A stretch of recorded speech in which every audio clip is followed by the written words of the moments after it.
선생님께서 오늘의 돌아보는 공경 28 독립선언의 의미라는 주제를 가지고 강연회를 시작하겠습니다. 큰 박수로 맞이해 주시면 감사하겠습니다.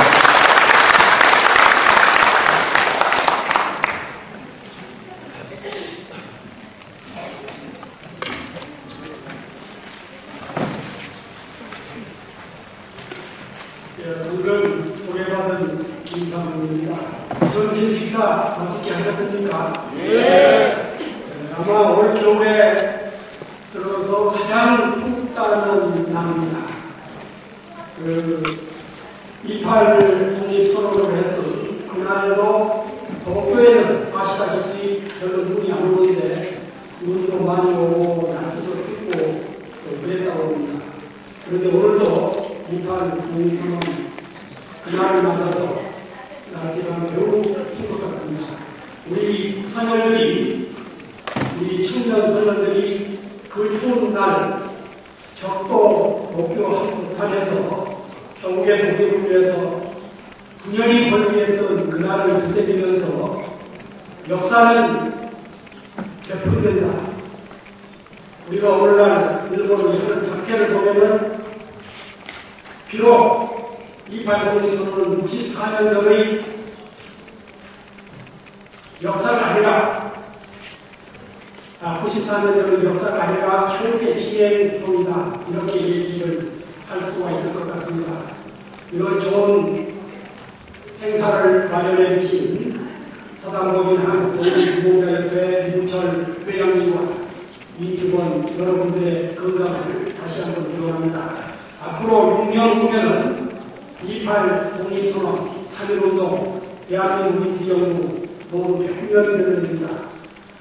이 회장님을 비롯한 세계 독립지사님께서 그때까지 건강하시게 우리 후대들을 인도해 주시고 100주년 때는 국가 행사로서 모든 국민이 지켜보는 가운데 거창한 그런 행사를 있었으면 하는 생각입니다.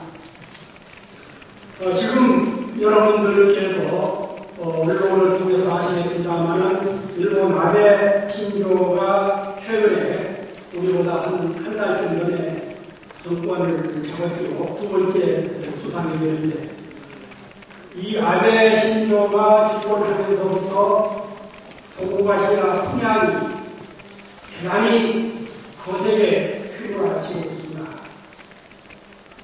우리는 대한민국 오늘의 이르기까지 밑으로부터의 혁명을 참 많이 해왔습니다. 통합, 농민혁명, 3.1혁명, 3.1절, 그리고 28 독립운동, 광주학생운동, 또 한참 해방 후에는 4.1혁명, 6월 항쟁,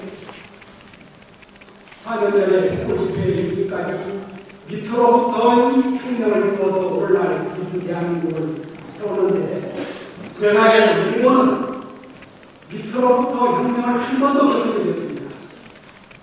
메이지 유신, 명치 유신이라는 것도 그때 기득 세력들이 부탁을 해서 참 몰려지고 그래서 일본을 근대 문명국가로 새롭게 만들어도 됐고 결국은 힘을 길러서 우리나라를 침략하고 세계적으로 일으키고 했습니다만 그것도 유럽부터 일어났던 메이지 유신이고 1945년 폐방한 후에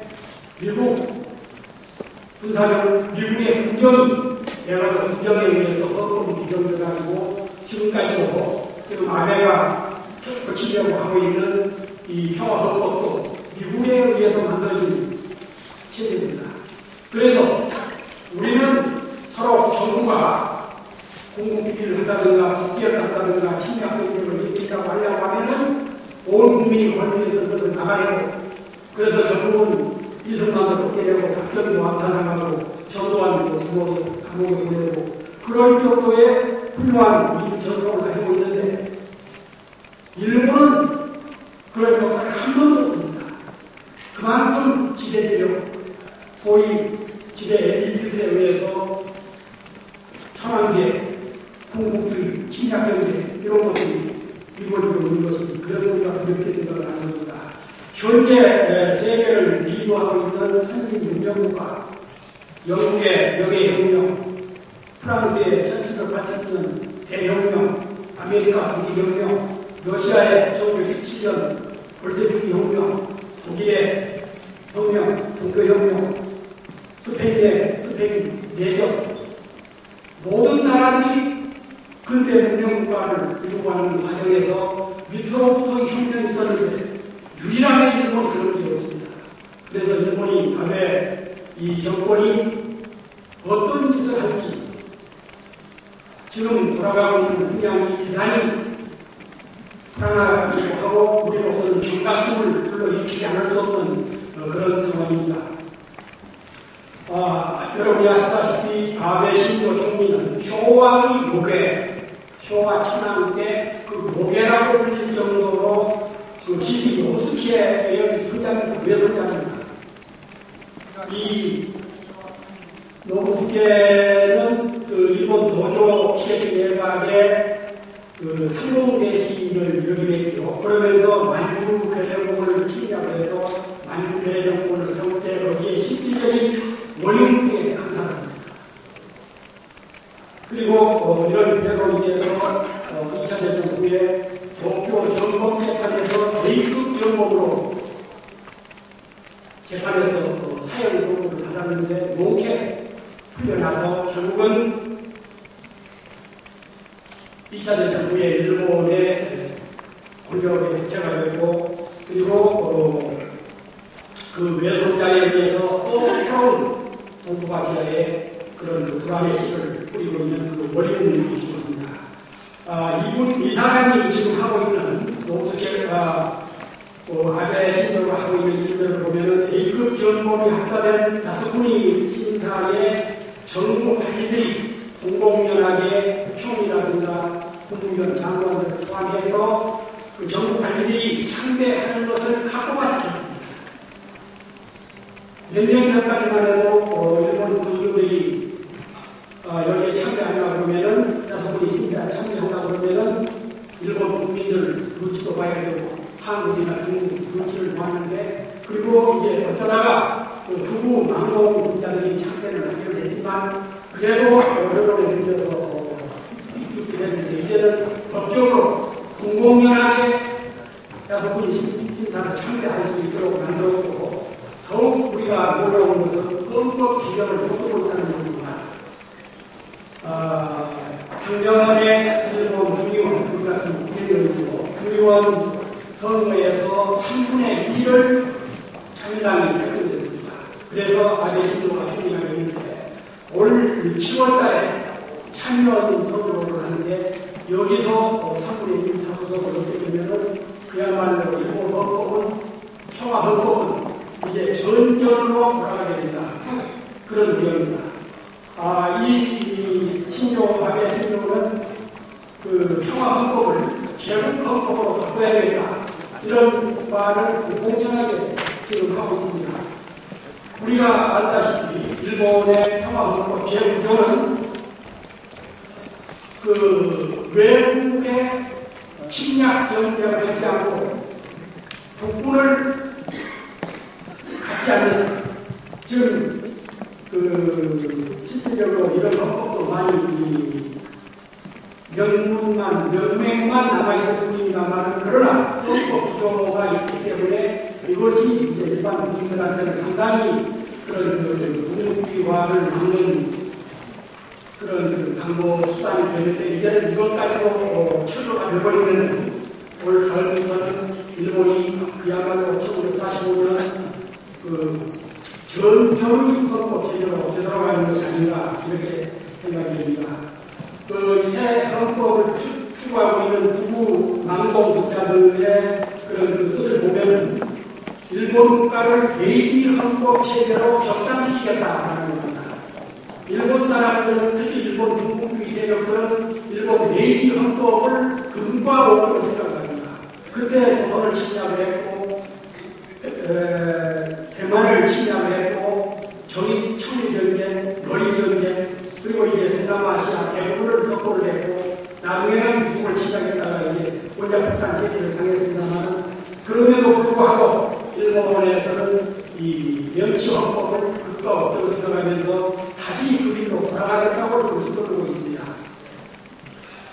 자민당은 이미 작년에 1장기를 희노만호를 공식국가로 그리고 일본 기미가요를 1장기를 국기로 만들고 기미가요를 국가로 선정을 했습니다. 그리고 야스쿠미 신사 창제를 합법화 시켰고 헌법 구조까지 바꾸려고 지금 시도를 하고 있습니다. 여기에 한국에는 우리나라의 독도 영권을 주장하고 있고 중국하고는 생각별도 다원구도를 주장을 하고 있고 그리고 러시아하고는 국방 사업에도 자기의 풀을 열고 있고 지금 두 개는 일본이 가지고 있고 두 개는 러시아가 가지고 있는데 이번에 나머지 두 개를 다 차지하겠다고 해서 그러니까 한국, 중국, 러시아, 동북아 3개국하고 이 영토 문제를 일으키고 있습니다. 그야말로 일본만 태양민태가 동북아시아를 지정시키고 있는 그래서 동북아시아가 불안한 시대로 지금 들어가고 있는 그런 시점입니다. 일본은 작년 12월 달에 약 4억 2천만 달러 예산을 들여서 이지서함 부척을 또 신축을 했고 여기다가 그 미사일 방어 시스템을 구축하는 계획을 가지고 있습니다. 여기다가 또 미사일 공격 시스템 4억 5천만 달러를 들여서 사들이기로 했고 50억 달러를 들여서 전투기 F-A에서 F-35로 교체한다는 그런 계획을 예산을 통과시키고 있습니다. 우리가 북한의 실험 로켓 발사 이런 데 정신을 많이 쏟고 있습니다만 이에 못지않게 일본의 국비 이런 것에 대해서 관심을 가져야 될 때가 아닌가 싶습니다. 이 글을 쓴 후에 이 글을 써서 원문을 쓴 후에 엊그제 신문에 보고해 보니까 일본 정부가 아베 신조 정부가 독도 문제를 지금까지는 지방자치단체에서 독도 영주권 문제라든가 이런 것을 관리를 해왔는데 이제는 얘가 반반에다가 설치하겠다. 그리고 영주권 유권 대책의 주동실을 설치했습니다. 여기는 아까 말씀드린 신학교 연구라든가 국방연구 이런 데도 관심을 갖겠지만 주로 15명 모임에서 13명이 독도 문제 연구가 됩니다. 그래서 기본적으로는 영도권 대책의 조정식이라는 것이 바로 우리 독도를 침탈하기 위한 그런 본질적인 본격적인 일본 정부의 필요가 아닌가 이렇게 생각됩니다. 이런 것뿐만 아니라 일본 신문을 보니까 지난달 말에는 그러니까 12월 말에는 총리 직속으로 일본 극우 세력들이 포진한 교육 재생 실행 회의라는 것을 만들었습니다. 그동안의 일본에서는 큰만 하면 일본 역사 교과서를 갖고 왔는데 이제 아베 정권에서는 교육 재생 실행 회의라는 것을 총리 직속으로 만들어가지고 본질적으로는 소위 말하는 자학사관을 바꾸겠다. 일본의 사람들이 말하는 자학사관이라는 것은 침략 경쟁을 잠재다. 한국의 그런 정신의 이런 것이 잘못됐다. 그 적응 차원이나 일본의 언론이라든가 일본의 양심적인 세력들이 말하는 그런 것까지도 자학사관이라는 겁니다. 자기네들은 당당하게 힘이 있어서 약한 민족 다른 나라를 침략해서 그런 나라들을 점령을 했는데 이게 왜 자학이냐 이런 마음의 죄를 선관대가 올려놓고 또다시 새로운 침략 경쟁을 가져가는 그런 거 아닌가 싶습니다. 우리가 냉정하게 일본 사태를 일본의 움직임을 지켜봐야 될 것은 1928년, 20년 그때 이른바 소화 공항이라고 했죠. 그때는 멸치가 죽고 소화가 천안이었는데 소화 공항에 바로 일본에서는 대공항이 일어났었고 그리고 1960년에 미국에서 뉴욕 킹스가 폭락하면서 세계 대공항으로 이루어졌습니다. 뭐 다 세계에서 아시죠. 그래서 세계 공항이 닫히면서 일본 경제가 총 파탄 시절에 내몰리면서 일본이 만주를 침략하고 그리고 군부제를 등장하고 그때 내세웠던 것이 공국주의 국가주적으로 외국을 침략하면서 내세웠던 것이 주적원인데 지금 아베 신조가 내세우고 있는 것이 새로운 친주적원입니다. 거의 비슷한 상황이고 그리고 그때 일본이 대공황이었는데 지금 일본은 20년째 거의 병치체 마이너스 성장. 일본 공국주의 세력들은 자기네 국가 안에서 경제가 어렵고 여론이 미치기 편하고 그러면은 이것을 외부로 가진 미국에서 고통한 짓을 벌여요. 조선을 침략했을 때 중일전쟁, 청일전쟁 이런 것들을 살펴보면 개구리가 국내가 어려웠던 상황을 심지어는 490년 전에 있었던 도요토미 히데요시의 그런 우리 조선 침략할 때도 무사들을 외국에 보내서 죽거나 조선을 껴서 오도록 하는 그런 전략 때문에 인진연합을 일으켰으니 일본이 지금 신국가 수령으로 들어가고 있다는 것입니다. 일본은 지금 그 세카쿠에서 중국하고 참여하게 대립을 하고 있고 그런데 이것이 우리가 생각할 때는 상당히 재밌는 후견과 익숙하게 생각하고 있습니다. 그러나 냉철하게 생각해 볼 때 미국은 일본 편을 들어서 한국하고 한중일 삼각체제로 중국을 포기하려고 하고 중국 입장에서는 한국이 가급적이면 미국하고 일본 편에 들어서 심각적으로라든가 중국 포기하는 데 한국이 끼지 않도록 하려고 하고 있습니다. 그래서 중국이 지금 북한 김정은의 그런 핵 실험, 3차 핵 실험을 반대하는 이유도 한국을 의식하는, 남한을 의식하는 그런 경우가 적지 않습니다. 그런데 그럼에도 불구하고 우리가 특히 이명박 정부가 지난 5년 동안 그 미의 지나치게 협력적인 국고를 갖고 중국을 적대시하면서 우리의 국가 운영 또는 우리의 경제 실태가 실질적으로 한 5년 전부터 미국, EU 예, 안 들려요?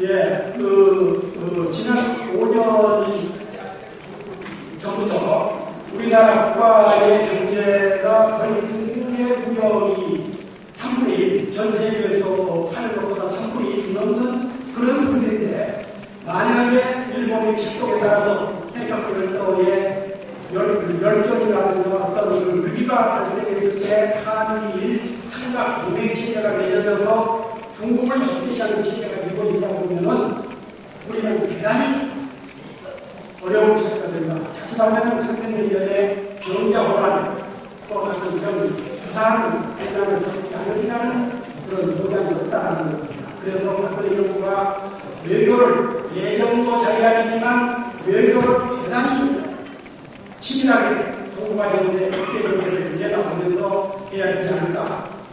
결코 이명박 정부의 그런 노선을, 잘못된 노선을 답수했다가는 이쪽에 비극이 오지 말라는 그런 법이었지 않느냐. 이런 의미에서 28 독립선언, 우리 옛말에 음수사원이라는 말이 있고 물을 마실 때는 그 근원을 생각해라. 우리가 오늘 일부에서 여러분들이 우리 민족의, 우리 대한민국의 지금 우주화와 경제발전, 기회와 여러 가지 그런 자랑스러운 일을 많이 하셨습니다만 이런 대한민국을 60년 만에 살 수 있었던 근원이 어딘가? 그것은 바로 28 독립선언입니다. 아까 윤철 회장님께서도 말씀하셨습니다만 산일운동에 대해서는 모든 국민들이 다 잘 알고 있는데 그 이전에 있었던 28 독립선언에 대해서는 잘 이해를 못하는 사람이 대부분입니다.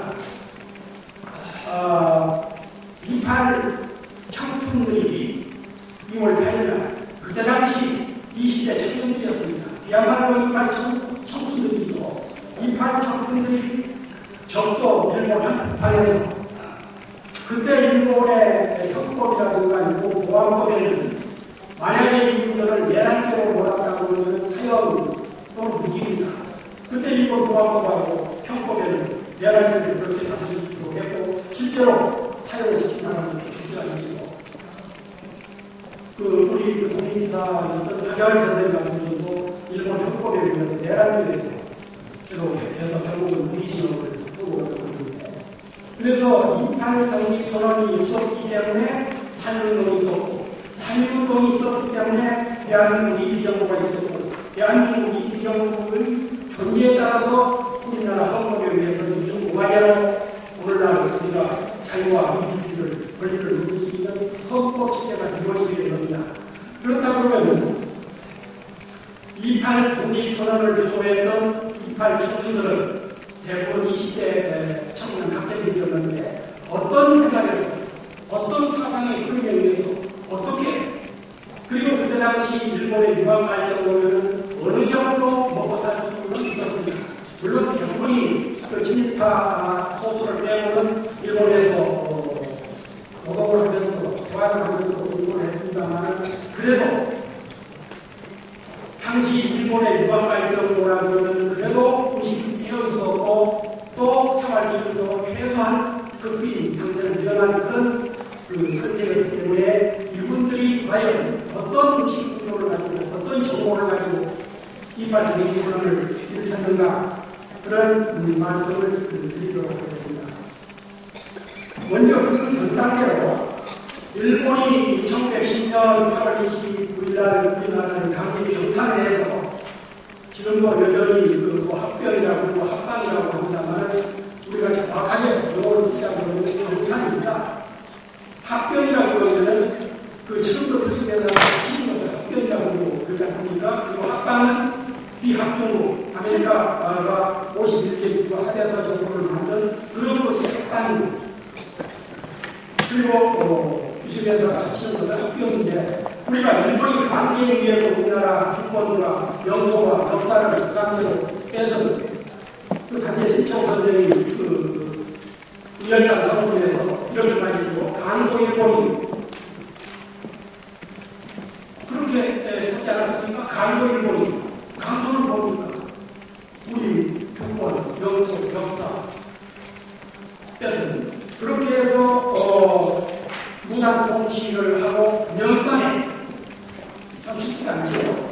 그때 당시 조선 내에서 한양권 같은 경우는 경교가 외에는 건장한 청년이 5명만 숙제하고 일본 헌병을 일종인 것을 파출소로 끌어가지고 그렇게 강했던 무단 통치 상태에서 그래도 우리 민족이 위대한 것은 홍대는 나갈 것도 없고 만주, 모령, 미주, 일본 이렇게 붙어서 기회만 되면 독립을 되찾아야 되겠다.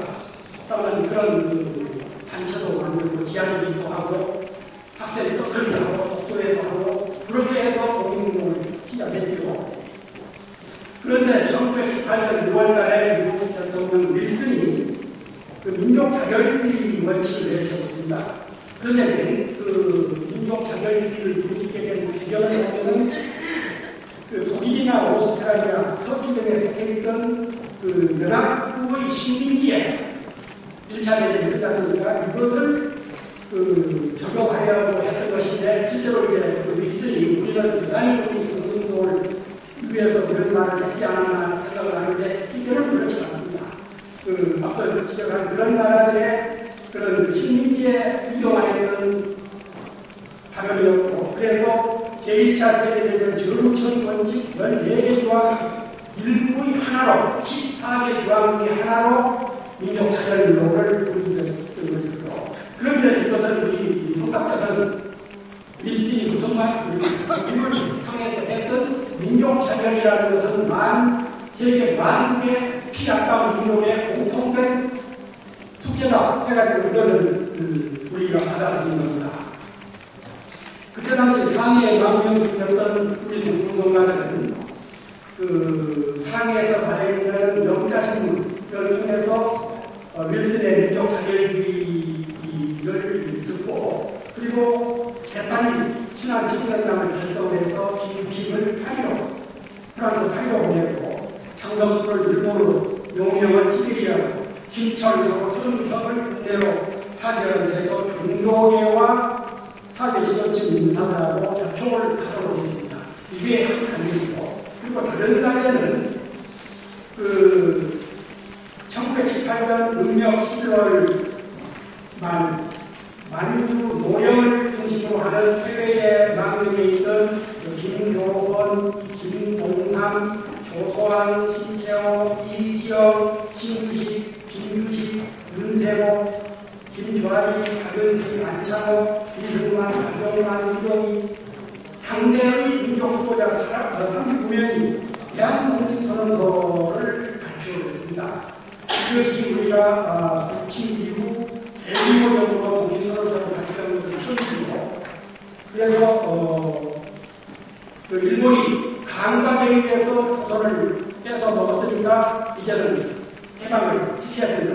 독립을 우리가 지켜야 이것이 말하는 그 무호독립선언입니다. 여기서 일본의 강제 병탄은 무효다. 섬은 섬으로 돌아가고 육지는 육지로 돌아오고 반도는 반도로 돌아오게 하더라. 이것은 바로 조선의 독립을 의미하는 것이고 그래서 이 무호독립선언이 발표가 돼서 이것이 일본은 국내로 들어오고 일본은 일본 유학생들한테도 전달이 되고 그랬습니다. 그러면 막상 일본에 있던 우리 유학생들은 어떤 생각을 하고 국제정세의 흐름을 어떻게 지켜봤던가 1918년 12월 15일자 재팬 어드번더이저라는 신문이 있었는데 이것은 영자신문입니다. 일본에서 발행된 영자신문인데 영국 사람들이 발행을 했기 때문에 일본 사람들이 또 그때는 연일동맹 기계라 일본하고 영국은 동맹국가였고 실제로 영국이 우리한테도 모든 짓을 참 많이 했습니다. 검거를 침략해서 한 몇 년 주도를 했고 1차 연일동맹에서는 일본이 조선을 먹는 대신 영국은 일본은 인도에 대해서 간섭하지 않는다. 이게 2차 연일동맹이죠. 그러니까 가치라 대표도 미량대응에서 그 필요로 얘기했습니다만 미국이 필리핀을 장악하고 일본이 조선을 장악한다. 이것이 가치라 대표도 미량이고 영일동맹은 영국이 필리핀을 먹고 인도를 지배하고 지배하는데 일본이 침을 금지하고 그 대신 조선을 일본이 침략을 한다. 그러니까 일본이 얼마나 결하고 가장스러웠느냐 보면은 청일경쟁을 일으켜서 청나라를 제압하고 러일경쟁을 일으켜서 일본을 제압하고 러시아를 제압하고 그러니까 대륙 세력을 전경을 하면서 제압하는 것으로 무서운 것입니다. 그리고 지금 말씀드리는 러일 동맹 가치라 대표 미약 두 개를 통해서 그때 당시 해양 세력인 영국과 일본을 국방으로 만들어놓고 우리를 침략한 겁니다. 그리고 일본은 영국은 우리 임시정부가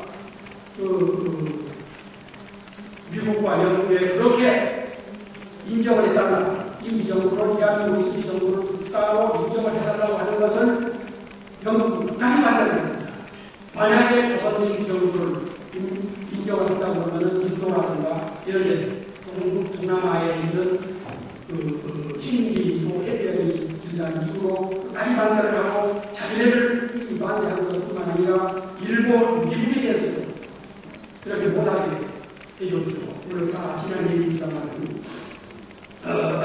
그래서 이 역자신문에서 한국이 한국 독립운동에 대한 미국의 지원을 요청하는 청원서를 그러니까 미국에 유학하고 있는 그 한국 청년들이 미국 정부에다 그 한국의 정부, 한국을 독립시켜달라는 청원서를 냈다는 그런 기사를 이 신문에서 내보내고 그리고는 약속인족들 발언권 인정을 요구하는 기사가 그 뉴욕에서 열린 세계 약속인족 동맹 2차 외대 총회에 의해서 들어오는 되고 이런 상황을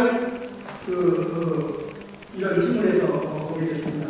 그리고 이제 며칠 이전에 민족 자결론 이것을 보고 거기다가 루머 동의선언도 아마 이번으로 공식적으로는 이것을 맞다는 기록으로 씁니다만 제가 연구를 해보니까 그 일부가 루머 동의선언 일부가 일본에서 전달이 됐다는 그런 기록이 있습니다. 어쨌든 한국 유학생들은 이렇게 국제정세의 흐름 속에서 독립 만세를 지도 기획을 하게 됐습니다. 일본 동경조선인국회 청년회 YMC 오늘 아마 방콕에서 개최돼서 바로 28 독립선언이 있었던 그 장소에서 오전에 독립 행사가 있는 걸로 알고 있습니다만 여기서 조선 유학생 학회가 결성이 됐고 그리고 1915년에는 조선 여자 유학생 친목회가 결성이 됐습니다. 그래서 우리 조선 청년 유학생들은 기독교 청년하고 학교와 이런 잡지를 발행하면서 독립의식을 키우고 또 유학생들이 정보 교환하면서 1919년 6월 6일 날 한국의 대체로 도쿄 YMC에 의해서 그런 웅변대회를 한다는 이유로 그러니까 거기서 중요하다고 하면 장도 가도 안 되고 또 학생들 전부 차단 시험을 느끼니까 웅변연습을 한다는 그런 이유로 유학생들을 모아서 거기서 28 독립선언을 하도록 은밀하게 대표를 선정했습니다. 그날 웅변대회에는 400~500명의 유학생들이 참석을 해서 대성황을 이루었고 특히 김상국 선생이나 이종근 사촌 이런 분들이 웅변을 해서 우리가 왜 공부해야 되는가 하는 것을 유학생들에게 일깨우는 그런 일이 있습니다. 그날 새벽 1시까지 토론을 했는데 이제 한 400~500명이 함께 모여서 토론을 하다 보면 여러 가지 얘기가 나오고 그래서 그러지 말고 우리가 이 행사를 동선언을 할 수 있는 대표자를 뽑자. 그래서 그 자리에서 11분이 대표로 뽑혔습니다. 최필용, 백관수, 윤창석, 서춘, 김철수, 김상덕, 이광수, 송재, 이정원, 최근, 김노연 나중에 이제 이분들 중에서 친일파하고 연결하는 참 답법이 이루어졌습니다만 그러나 그때 당시는 하나같이 대구 충격에 넘치는 그런 청년 지사회였고 대표로 뽑힌 김상덕 선생이라든가 이 실행위원들 비리에 몇 차례 학생들 자취방에서 모여서 회의를 했습니다. 그런데 우리가 무슨 일을 지금도 우리들이 무슨 학회나 친목회 같은 것들을 많이 하고 있습니다만 친목에 대한 민족에 대한 의견을 제시하면서 학회 이름으로 한다는 것은 좀 사고 효과라든가 영향력이 떨어진다. 그래가지고 조직한 게 조선 청년 독립단입니다. 그러니까 일본에서 물론 이제 극조합병당하는 일본의 선전국보와 같은 독립선언을 발표해서 조선 청년 독립단을 만들어서 여기서 독립선언서와 자기문과 민족계획 소식 청원서를 발표하기도 하고 몇 군데 이제 이 산업을 의뢰를 해서 일부는 일본문과 한글로 그리고 YMCA에서 필요한 등산판으로 편곡 원본이 우리가 독립영화에 보고 있습니다만 그리고 이렇게 만든 사람들은 도쿄 시내에 있는 이토라는 유전사에서 제가 몇 년 전에 신문사에 있을 때 거기를 한번 찾아갔었는데 그게 자취를 없더라고요. 어디 있는지 어느 근방이라고는 하는데 구체적으로는 이토 유전사가 없어진 겁니다. 그래서 이렇게 해서 비밀리에 만든 선언서와 결의문이 각 600매 그리고 청원서는 1000매를 유죄를 했습니다. 그리고 학생 대표 11명이 다시 발전이 됐는데 이분들은 중요함을 갖고 한 것이고 3.1 민족선언 민족 이종대표 선대표님이 서명할 때는 자신은 죽음을 각오하고 서명을 했듯이 이때 이분들도 그렇게 죽음을 각오하고 서명을 했습니다.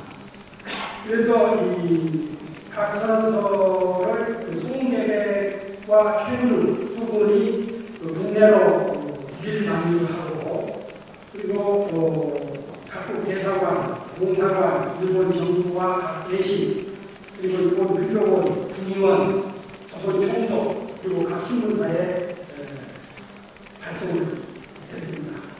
그리고 2월 8일 오후 2시에 오늘 이 시간 지금 바로 이 시간이고 하루에 임원선거를 한다는 이유로 임원선거라는 집회를 내고 그 28 동선 YMCA 관광에서 그날도 한 500명에서 600명 대체적으로 한 600명이 늘어납니다. 그러니까 우리나라 살군동도 김일성이 운동을 할 때 많은 사람이 많은 있었지만 결코 일본 밀정들한테 알려지지 않았고 나중에 조선 밀정, 조선 밀정 하나가 3일 독립선언서 인쇄하는 장소를 나타났어요. 이름이 지금 어디 생각이 안 납니다만 큰일 난 거고 이종일 선생님이 그때 인쇄를 나타난 이종일 선생님이 조선 밀정을 당신도 조선 사람 아니냐 강력하게 고소를 해서 이 사람이 눈을 감았어요. 그렇게 해서 한운동이 이제 성공을 했는데 일본에서도 600명 정도가 발견하는 사람이 가능성인데 사전에 탄로로 하지 않았습니다. 그만큼 우리 청년 지사들의 애국심, 열정, 독립의지 이렇게 강해진 것이고 그래서 오후 2만 개의 모여서 첫 백남규 학생이 기회를 선언하고 철팔경 선생이 사회를 갖고 백관 선생이 공선서를 낭독하고 김도연 선생이 결의문을 각각 낭독을 했는데 바로 감정과 흥분의 목소리가 떨렸지만 어렵지 들렸다고 합니다. 그리고 만장일치로 결의문이 통과가 되고 거의 시위에 나서려고 할 때 미시간다 경찰 서장이 수십 명의 경찰을 개동을 하고 현장에 대기하고 대회를 해산시켰다. 그리고 학생들하고 난투극이 벌어졌고 또 일부 기록에 따르면 대회 진행 중에 일본 경찰이 해산이 아니겠다 그런 기록이 있습니다. 그런데 그때 유명한 형제 밀정 성각이라는 사람이죠. 이 사람이 일본 경찰을 앞에서 일본말로 바로 손을 던치면서 일본 우리 대표 11명 이 사람 누구 이름이니까 바로 이 자리에서 일본 경찰들이 여기 썼습니다만 그날 일본에는 도쿄에는 돈이 펄펄 내렸고 날씨가 대단히 추웠는데 이렇게 해서 이제 대회는 거의 행사는 다 마쳤지만 시위 가동했으니 이런 것은 못하겠습니다. 말씀드린 대로 서로가 일본말로 아이스 이런 저런 이제 그러니까 주소라든가 부탁하는 거고 그래서 그러면 독립선언서를 아까 두 남녀 학생이 낭독을 했습니다만 그때 우리 20대 청년들이 어떻게 그렇게 독립문제라든가 국제정세를 꿰뚫고 있었는지 참 감격할 정도입니다. 이런 내용이 있습니다. 한국은 400년이 무관 역사를 가진 국가의 강조하여 한민족의 독립운동과 그 정당성을 청명하노라. 그러면서 이제 이게 침략과 국권 침탈이 사기와 폭력 속에서 이루어졌다. 이렇게 하고 왜 독립을 해야 되는가를 낱낱이 이유를 밝혔습니다.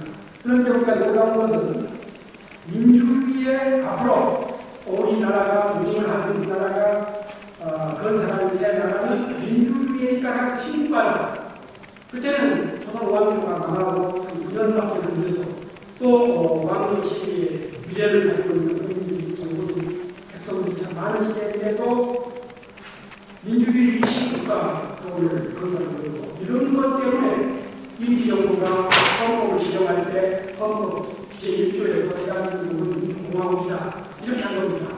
여론은 이팔 공동선언서에 근거한다. 이렇게 말씀드리고 있습니다.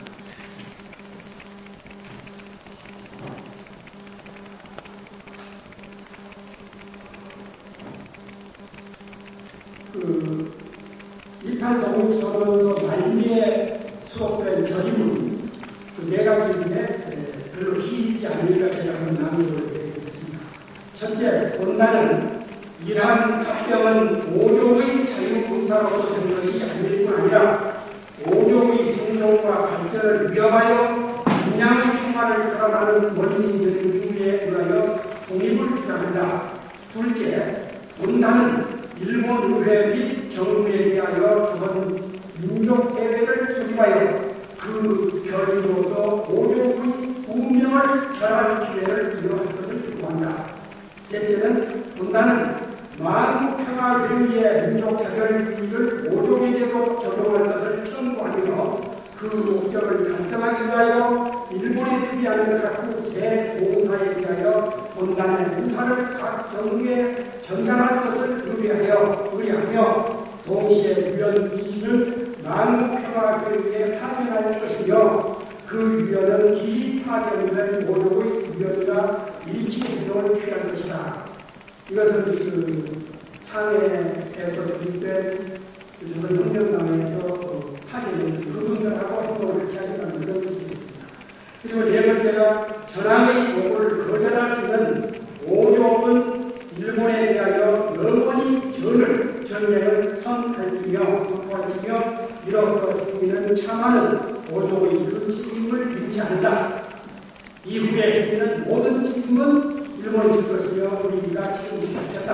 일본이 너희들이 조선의 동물을 끌어오게라. 그런 의미이고 이렇게 해서 이제 일본 경찰은 대표자 몇 명을 11명이 있는데 이 가운데는 앞서 말씀드린 대로 중국으로 상해로 그 물건을 갖고 나머지 10명은 10명 외에 앞에서 일본 경찰과 남쪽을 벌였더니 일본 연단에서 17분이 시리아 경찰에서 외인이었습니다.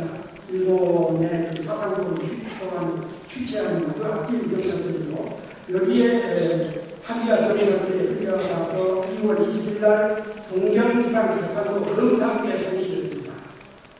그리고 나머지 학생들은 석방이었고 그래서 앞서 초기에 제가 잠깐 설명드렸습니다만 당시 일본 보안법하고 일본에는 내란주에는 사형 또는 무기였죠. 그래서 이분들은 바로 자신들이 일본 검사청에서는 내란주로 사실이 되었습니다. 그러다가 재판을 이제 받고 있는 도중에 우리 나라에서 상근동이 일어나면서 거족적인 상근동이 일어나니까 일본이 겁을 일으키고 자칫하다가는 또 새로운 도시를 만드는 것이다. 그래서 일본들은 어찌 보면 자신들에 의해서 상근동이 일어나기도 했지만 상근동 때문에 자신들이 1년여 뽑았던 치료를 그런 일을 겪었습니다. 일본 경찰 그때 내세웠던 게 선언서 중에서 혈전, 피로 싸우는 전쟁을 일으키겠다. 혈전이라는 일본 사람이 일본 군국주의 검사들이 보안법이나 형법으로 내걸고 있고 그리고 상근동대로 최난선이 있던 김동희 선언서는 이제 전부하고 만해 해본 선생이 참가한 공약 3장 최후의 이익까지 일각까지 일본과 이쪽으로 싸우겠다는 그것을 형법에다 그것을 내란으로 보는 것이고 여기서도 바로 선언서 중에 있는 혈전이라는 용어를 걸어서 내란으로 했습니다만 그러나 상징으로 일어나서 민족적인 공의가 조선 천지에서 일어나면서 이런 것을 먹고 결국은 출판법 위반 죄역으로 이분들을 기소해서 대부분 1년, 2년 정도로 했습니다. 그래서 이분들은 항소하는 상고를 하지 않았습니다. 일본 법정에다 자기의 운명을 맡기지 않겠다. 그들을 막으래요. 그리고 빨리 판결해서 빨리 수업해서 독립운동해야 된다는 생각에서 거의 한 번도 상부를 하지 않았다. 대부분 동서를 보고 있습니다. 결론적으로 도쿄에서 일어난다고 해서 자랑하는 것이 아니라 당시의 그 시대사를, 그러니까 이탈리아에서는 그 한국내라든가 만주라든가 러시아라든가 미국에서 일어나는 것도 아니고 적도, 일본 적도의 한 국가에서 일어났다고 그것도 중요하지만, 그러나 그것뿐만 아니라 그 권리에 담았던 산업부 결국에 담았던 그 내용들, 이런 것들이 그 민족 자결론이라든가 이런 것들은 참 우리가 대단히 앞을 내다보면서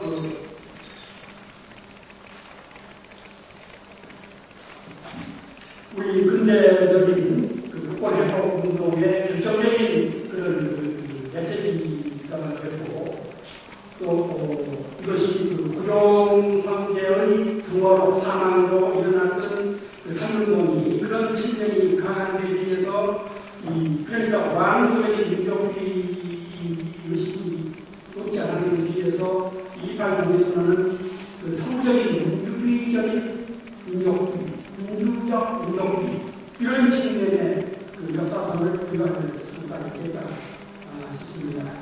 그래서 지금 우리가 바로 28 독립선언 이제 6년 100주년인데 이 100주년이 되는 이런 시점에 일본의 새로운 저런 그 중국주의와 도발, 한반도 주변 정세 이런 것들을 상기할 때 28 독립선언은 새로운 역사의식으로 특히 젊은 세대들에게 이런 그 28 정신의 그런 뜻을 드리고 그래야 될 것 같습니다. 여러 어르신들께서 이 추운 날씨에 끝까지 경청을 해주셔서 감사드리고, 생존 지사님들과 협회 어르신들 6년 후에 100주년 행사를 거국적으로 한 민족의 거대한 그 잔치로 행사로 치를 수 있도록 지금부터 노력을 해나갔으면 하는 그런 바람을 전하면서 제 강의를 마치도록 하겠습니다. 경청해 주셔서 감사합니다.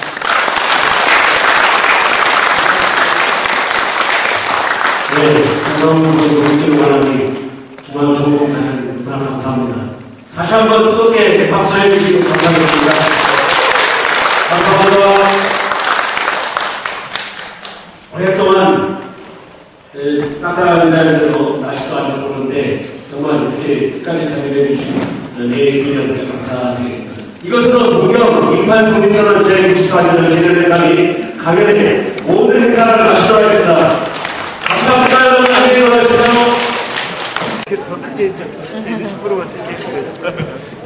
선생님, 독립유공자협회 이무철 회장님이십니다. 네, 여기 오늘 28 독립선언이 교과서에도 잘 안 나와서 얼핏 얘기를 들었던 것 같은데 이런 행사를 하게 돼서 정말 다행이라고 생각을 합니다. 이 취지를 어떻게 하시게 된 거예요?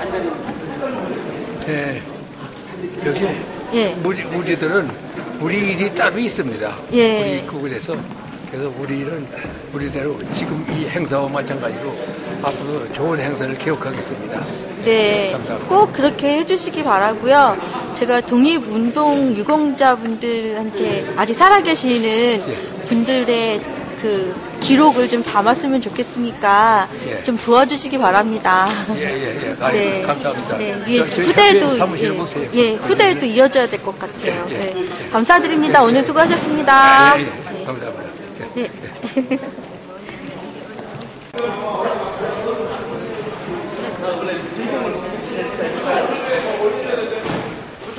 이거 이제 미리 준비해가지고 왔어요. 그래서 바로 접수했는데 해가지고 내가 양이 안 차서 이 분명히 체험하고 나면 다 할수 없잖아요. 저기도 한번 안 입으신다고 선언하셨었죠. 예, 이거 문제 풀리지 않는 한은 평상복 입으시겠다. 선언을 하셨죠.